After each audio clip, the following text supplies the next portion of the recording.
নমস্কাৰ, মোৰ নাম বাবুল আক্তাৰ। মই বঙাইগাঁও জিলাৰ চিৰিজন গ্ৰাম শিক্ষাখণ্ডৰ অন্তৰ্গত পিৰাদৰা হাইস্কুলত কৰ্মৰত এজন শিক্ষক। যোৱা ৩-৪ দিন ধৰি আমাৰ অত্যাধিক গৰমৰ কাৰণে আমাৰ বিদ্যালয়ৰ কিছুমান ল'ৰা ছোৱালী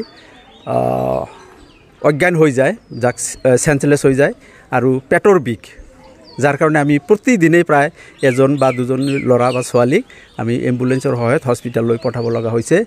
আমি অনুমান কৰিছোঁ যথাসম্ভৱ অত্যাধিক গৰমৰ কাৰণে হয়তো এনেকুৱা হৈছে। সেইকাৰণে বিভাগীয় ঊৰ্ধ্বতম কৰ্তৃপক্ষ তথা অসম চৰকাৰক মই অনুৰোধ জনাম যে ছাত্ৰ ছাত্ৰীৰ পাঠদানৰ সময়সূচী অলপ আগবঢ়াই দিলে হয়তো এই সমস্যাটো আঁতৰ হ'ব।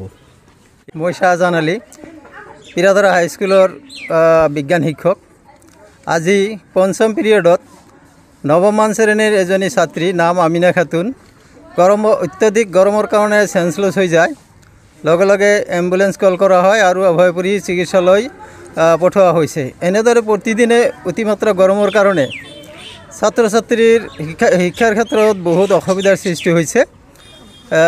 মই আশা কৰোঁ শিক্ষাখণ্ডৰ ঊৰ্ধ্বতন কৰ্তৃপক্ষই এই ক্ষেত্ৰত মনোযোগ আকৰ্ষণ কৰি যদি পাঠদানৰ কাৰ্যসূচী হাল সলনি কৰে তেতিয়া ছাত্ৰ ছাত্ৰীৰ কাৰণে বহুত সুবিধা হ'ব বুলি মই ভাবোঁ।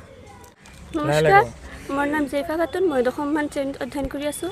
আজি আমাৰ পঞ্চম পিৰিয়ডৰ সময়ত এজন মোৰ বান্ধৱী তেওঁ হঠাৎ উশাহ নিশাহ ল'ব নোৱাৰাত অত্যাধিক গৰমৰ ফলত এইটো হৈছে বুলি আমি আশা কৰোঁ।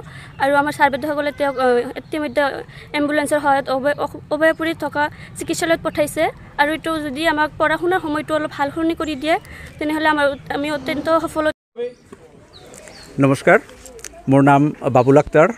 মই বঙাইগাঁও জিলাৰ চিৰিজন গ্ৰাম শিক্ষাখণ্ডৰ অন্তৰ্গত পিৰাদৰা হাইস্কুলত কৰ্মৰত এজন শিক্ষক। যোৱা ৩-৪ দিন ধৰি আমাৰ অত্যাধিক গৰমৰ কাৰণে আমাৰ বিদ্যালয়ৰ কিছুমান ল'ৰা ছোৱালী অজ্ঞান হৈ যায়, যাক চেঞ্চলেছ হৈ যায় আৰু পেটৰ বিষ, যাৰ কাৰণে আমি প্ৰতিদিনেই প্ৰায় এজন বা দুজন ল'ৰা বা ছোৱালীক আমি এম্বুলেন্সৰ সহায়ত হস্পিটেললৈ পঠাব লগা হৈছে। আমি অনুমান কৰিছোঁ যথাসম্ভৱ অত্যাধিক গৰমৰ কাৰণে হয়তো এনেকুৱা হৈছে।